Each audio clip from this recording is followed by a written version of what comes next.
All right. So, hello and welcome everyone. So, we are live right now. I hope I'm audible to all of you. Okay. So, yeah. So, let us start today with a new chapter, and that is going to be coordinate geometry. Okay. So, from today onwards, we are going to discuss about the concepts of coordinate geometry, and starting forward, we'll be discussing some of the important questions also regarding it, right? So let us try to analyze and understand the basic part of the coordinate geometry portion, and with that we'll basically start our concept on straight lines, and following that we'll start with circles. Okay, video buffering.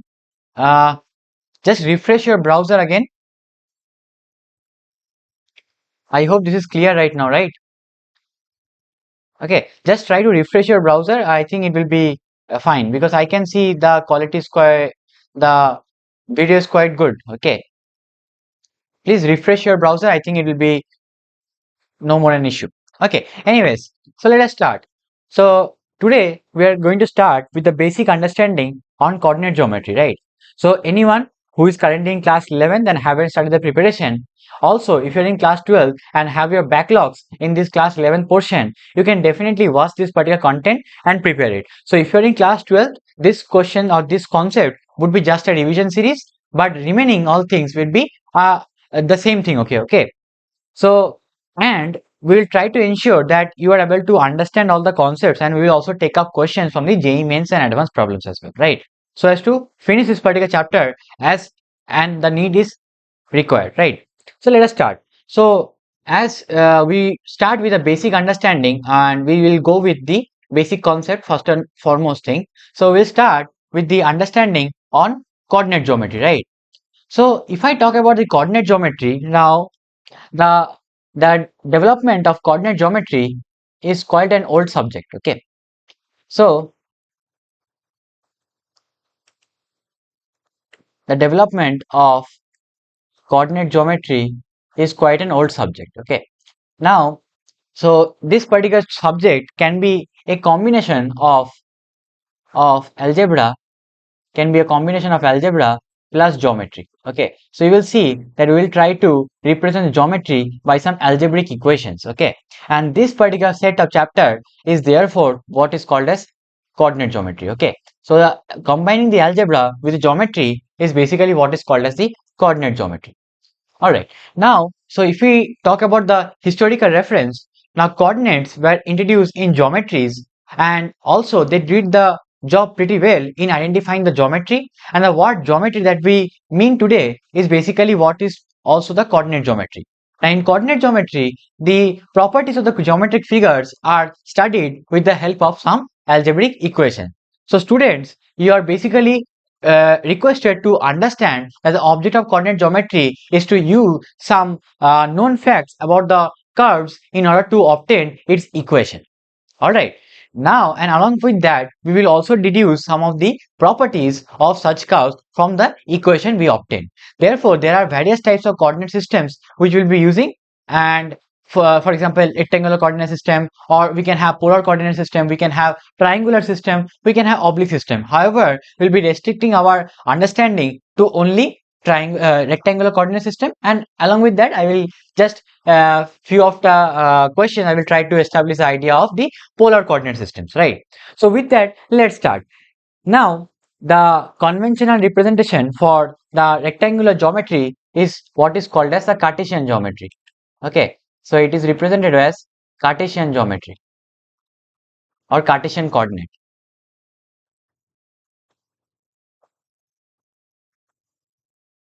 Okay, Cartesian coordinates.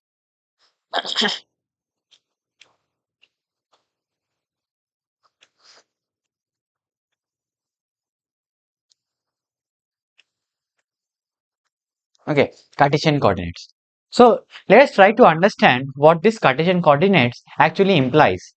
So first of all, so Cartesian coordinate system is basically the rectangular coordinate system where we are dividing the given plane in two dimensions following the x and the y axis, right? which is given as follows, where the intersection of the x and the y axis is called as the origin. Okay, it is called as the origin.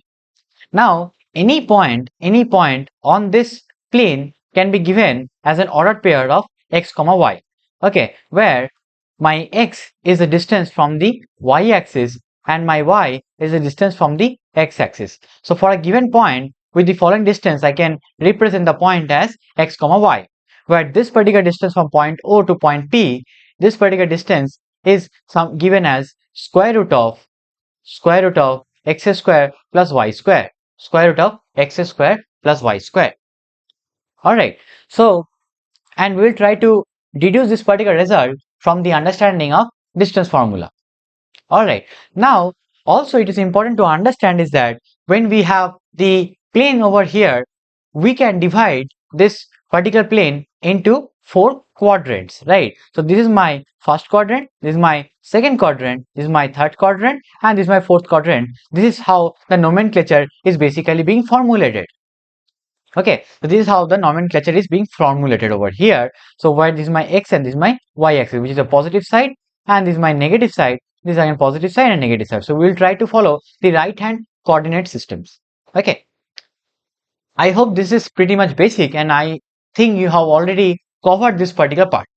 Now let us quickly try to understand how we can find out the distance between 2 points in a coordinate or Cartesian coordinates. So that is called as the distance formula.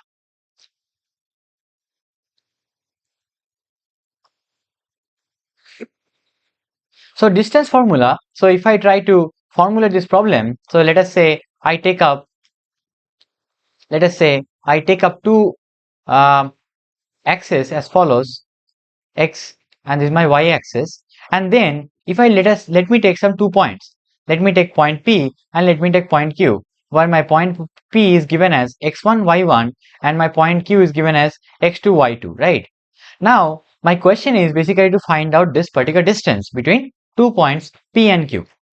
So in order to find out this particular distance, what we are going to do is that, so first of all, from the idea of the Cartesian coordinates, what we can analyze and say is that we can try to resolve this in terms of the following quadrilateral or this trapezium like this, right? Now if I try to find out this particular distance and this particular distance such that it becomes, so let me rewrite this particular point as r, such that at r it is a 90-degree angle, and I obtain PQR as my right angle triangle. Now once I know the base and the perpendicular length of the right angle triangle, I can easily formulate for the hypotenuse of the right angle triangle, right? So if I do that, so by the simple idea of the coordinates, we have seen that this particular distance, PR distance, can be given as x2 minus x1. And similarly, this particular distance of QR can be given as y2 minus y1, y2 minus y1, right? So this is my two of the important distances of this right angle triangle. Now from here I can easily apply this concept of Pythagoras theorem, that is PQ square is basically going to be equal to, so in a right angle triangle we have seen this particular theorem that PQ square is equal to PR square plus QR square. So if I apply this result, what I will obtain is that my PQ is going to be equal to square root of x2 minus x1 whole square plus y2 minus y1 whole square. So this is my following result for the distance between 2 points whose coordinates are given as follows.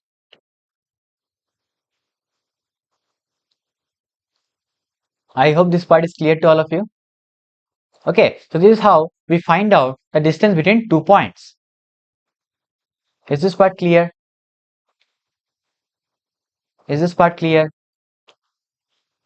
So from this particular problem or this formulation, we can solve some simple problems. However, I want to give this problem as a simple homework problem. Okay, like a simple problem where you have been given the 2 points of a triangle, and and another point on the triangle such that it forms an equilateral triangle. So we have to find out for the coordinate of point P. So I would request all of you to please try to solve this problem. First of all, try to solve this problem.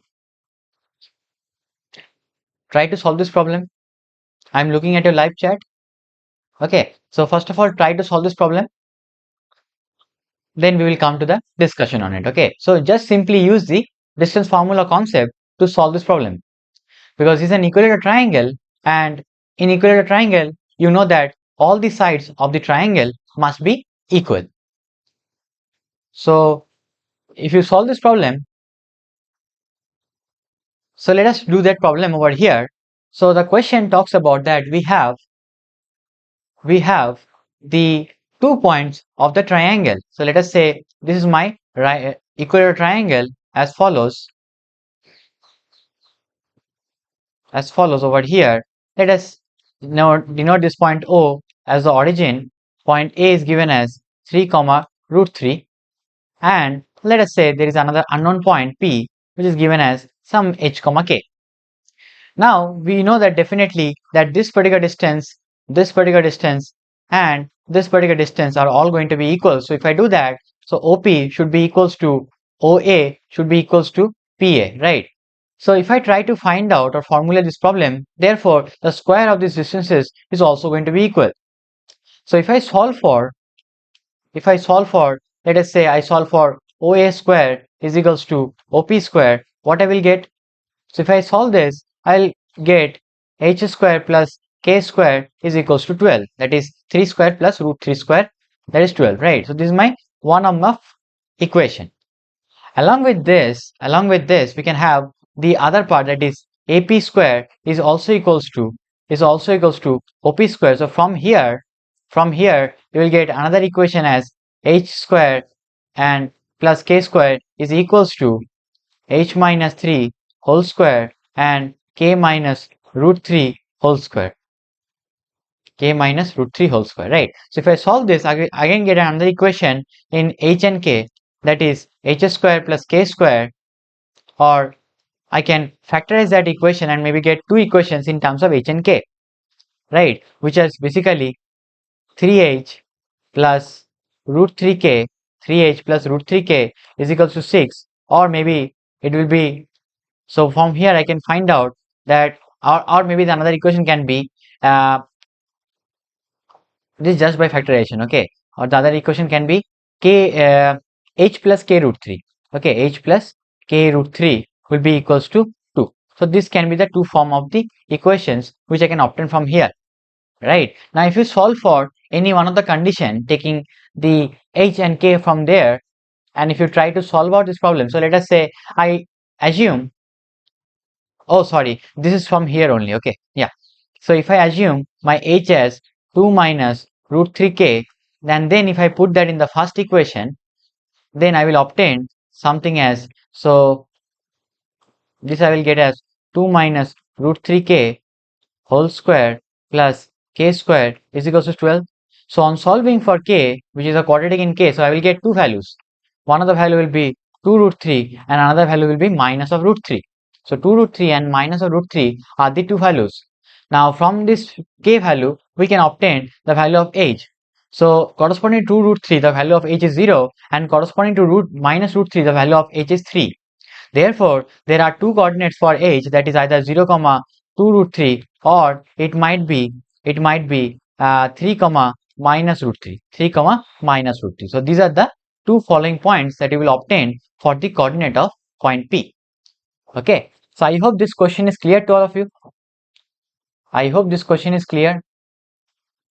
Please let me know in the live chat, is this question clear or not?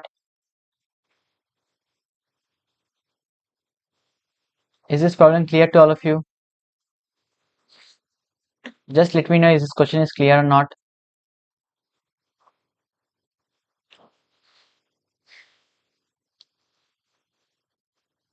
Okay.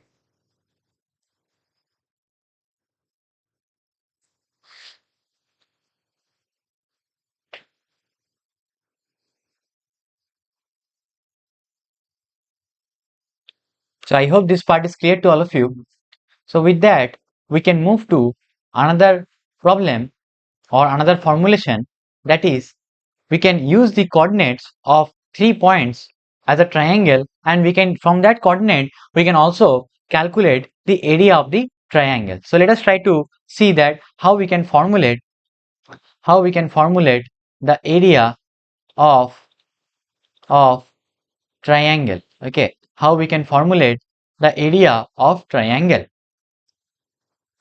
So let us say I have a triangle as follows, like this. Okay, so let us say this is my point A, which is x1 comma y1. This is point B, which is x2 comma y2, and this is my point C, which is x3 comma y3. Right, now let us produce the coordinate frame over here. So the coordinate system, let me associate a coordinate system to here, which is this x and the y axis, x, and this is my y axis, right?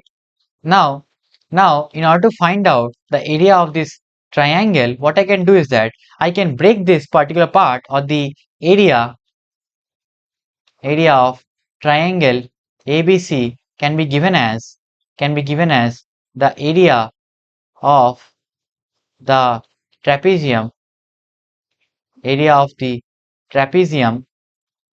AB. So let me name some of the points. This is L, this is M, L, and this is, let us say, this is N. Okay. So area of the trapezium AB, ML, ML plus the area of the trapezium. So I'm writing TRAP dot, which is a short form for trapezium, and AL NC minus area of the trapezium,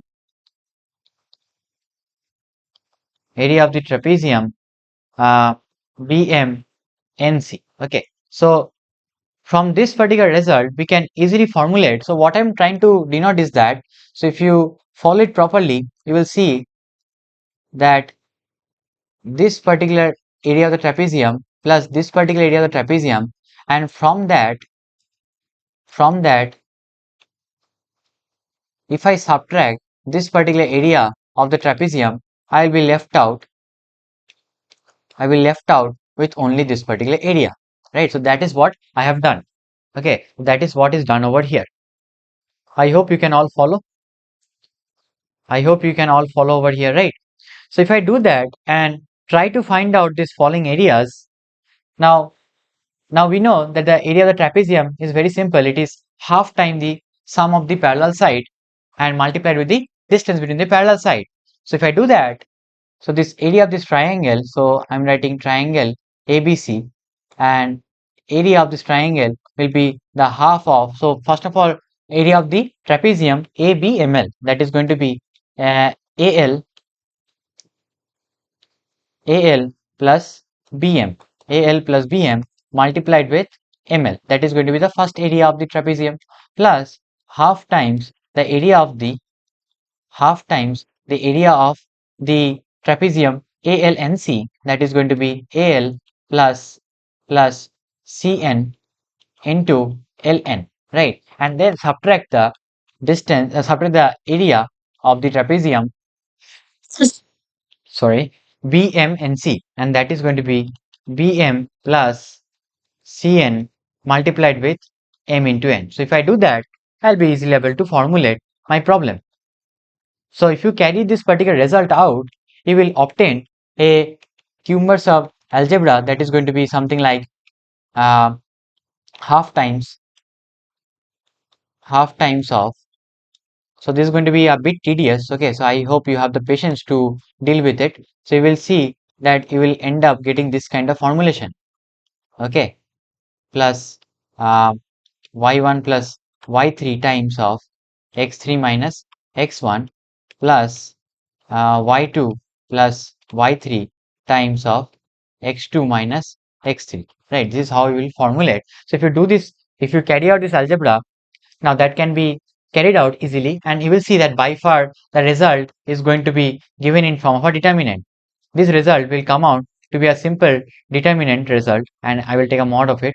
So it is going to be x 1, y1 1, x2, y2 1, and x3, y3 1. So if you do this algebra out, you will say that this will fit easily in this determinant form. Okay, so the area of this triangle with the following coordinates can be easily given by solving this particular determinant. Okay, I hope this is clear to all of you. I hope this is clear. Sat, hello.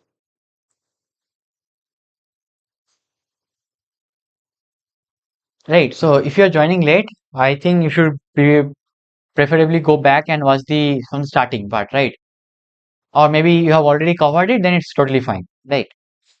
So this is how we'll formulate the problem for the area of the triangle with the following coordinates of A, B, and C. I hope this is clear to all of you. I hope this is clear to all of you. Okay, so we will quickly look into some of the problems in order to understand this particular thing better, right? So a very simple problem I'm taking up, and that is a very fundamental problem, and we have already discussed these kinds of problems in our 3D geometry formulations. Okay, so in chapters of vector algebra, we have already discussed about this kind of formulation. However, the only thing that we will be discussing here especially is that there is no z coordinate, which makes the problem quite an easier problem, right? So please try to solve this problem. Now please note that all these problems of 2D geometry can be still solved by considering this as a question of a vector algebra as well. Okay, so you can maybe you can try to solve that question in those way as well. Okay, but for the time being, please try to solve this problem. Please try to solve this problem. Please solve this problem. If you have any issues, please let me know in the live chat so that we can go over that issues and we can come with some preferable solution. Okay, please let me know if you have any queries, or if you are able to solve it the question, please let me know the value of k for which these following points are going to be collinear. Right. So the basic idea is very simple. It is very fundamental, is that if you have 3 points are collinear, let us say my 3 points are point A, point B, and point C. If they are collinear, then they will lie on the same straight line, which means that if I consider these 3 points as a triangle, then for collinearity, the area of this triangle, ABC is going to be 0. So what you will obtain is that the area of this triangle, which are with the collinear points, is definitely going to come out as 0. Is this part clear? So if you apply that particular result of the determinant, that is half times the determinant of x1, y1 1, x2, y2 1, and x3, y3 and 1, and then that will be equal to 0. Please take a mod of it because area cannot be negative, because whatever area we are talking about is the geometric area, not the algebraic area. Okay, so if I solve this problem, by the following method, so you can easily obtain a quadratic in K.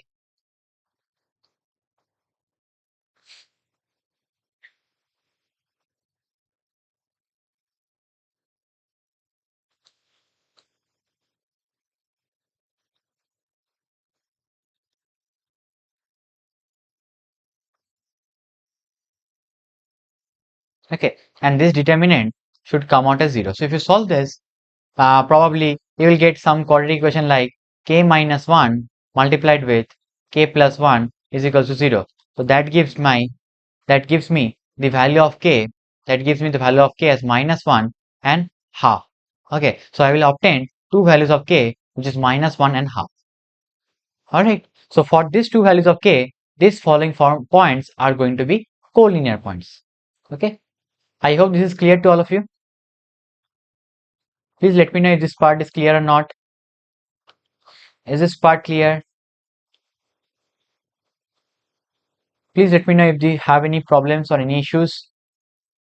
I can try to help you out with the formulations. Any problem?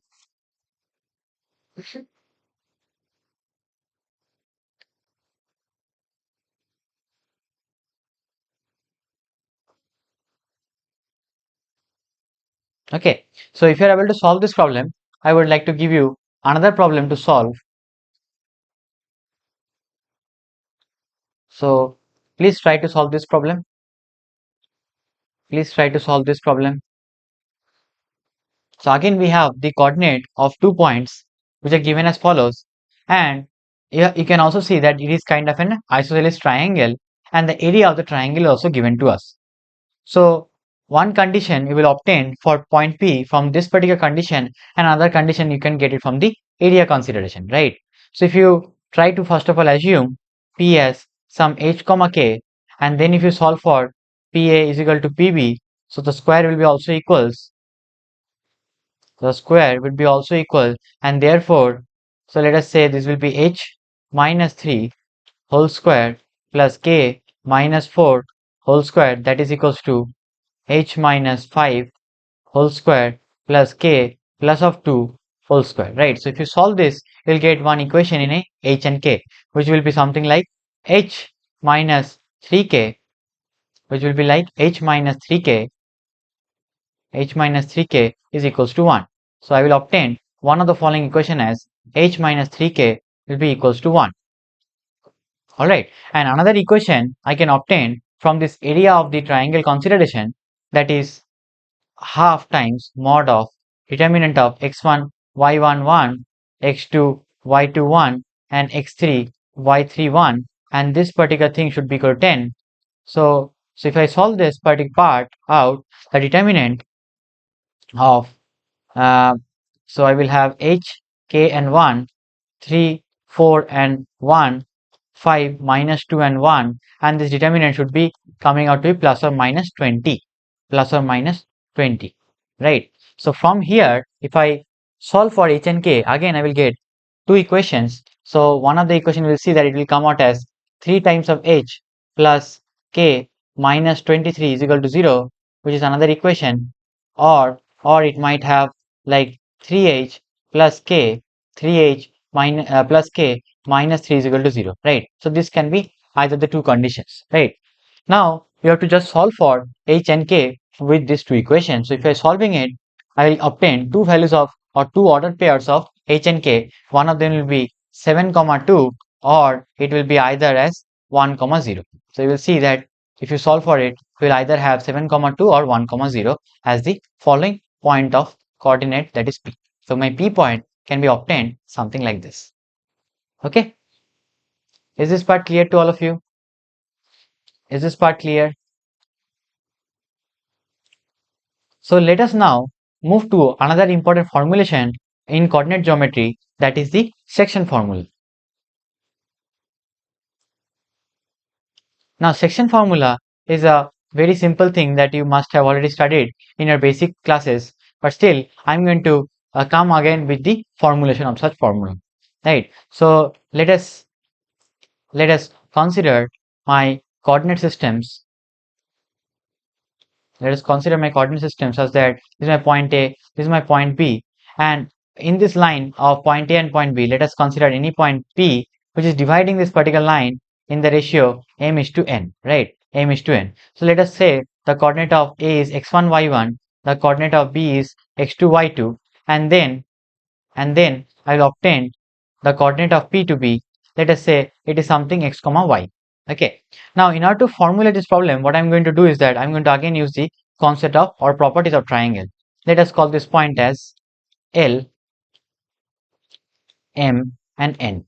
Okay, all right. Now by let us try to form two triangles which are two right angle triangles, something like this.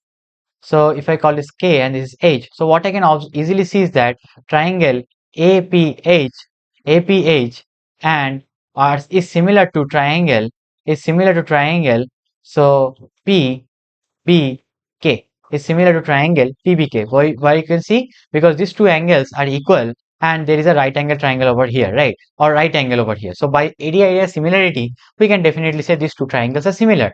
And whenever we have similar triangle, then their corresponding sides are basically also having the same ratio. So AP upon BP is equals to AH upon PK, which will be equals to PH upon BH, right? PH upon BK, sorry, right? So if I use this particular ratio, and we already know that the ratio of AP upon BP is given as m by n,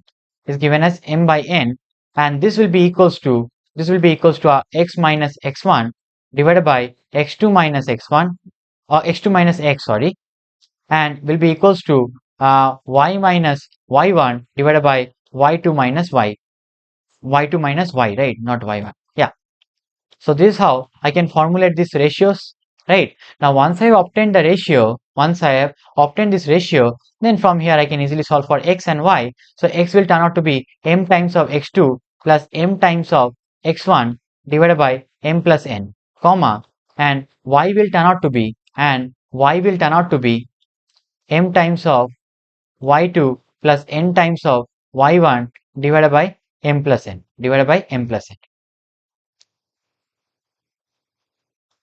Okay, so this is the section formula where the point P is lying inside the 2 points. Okay, so what I can see that over here, this point P is lying interior of this A and B point. So this particular division is called an internal division. Okay, this particular division is therefore called as an internal division. Okay, so this kind of division is called as internal division. Okay, so please take a note of this, that this kind of division is basically an internal division, okay, of 2 points, which is divided of 2 points and a point which is divided in the ratio of m is to n, right? Now in the following lectures we will definitely going to see that what is the formulation for an external division. What if the point P lies somewhere outside this line, or outside these 2 points? Okay, let it maybe somewhere over here, okay, or maybe somewhere over here. So what if this point P is lying exterior to the region of AB? Then what will happen? Okay, so those kind of formulation will come under the concept of external division, and we will try to see that in our upcoming lecture.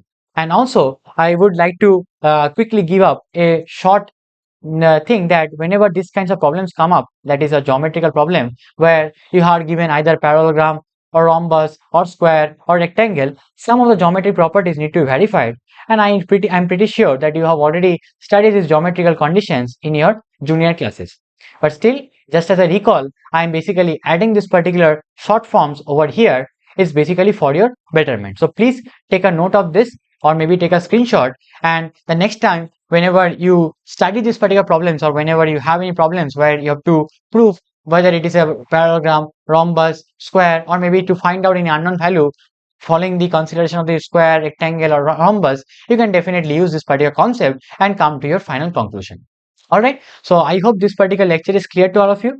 So in the next lecture, we're going to quickly start with our understanding on external division, and then soon after that we are definitely going to discuss about the other important topics regarding the coordinates of a triangle. Okay, so I will take up the triangle coordinates, that is find out the centroid, find out the incenter, excenter, okay, circumcenter, and orthocenter. So those all questions will definitely come up in the following classes, and with that we are almost ready to discuss that our new chapter, that is going to be straight lines. So you can assume that this coordinate geometry basic chapters is going to be somewhere like 2 or 3 lectures, and with that we are definitely going to try to quickly enter into the region of straight lines. Okay, and following straight lines we will start with circles, parabola, ellipse, and hyperbola, and with that we are definitely going to finish the entire coordinate geometry. So by the end of your November, I am pretty sure that we will be able to finish with this coordinate geometry portion.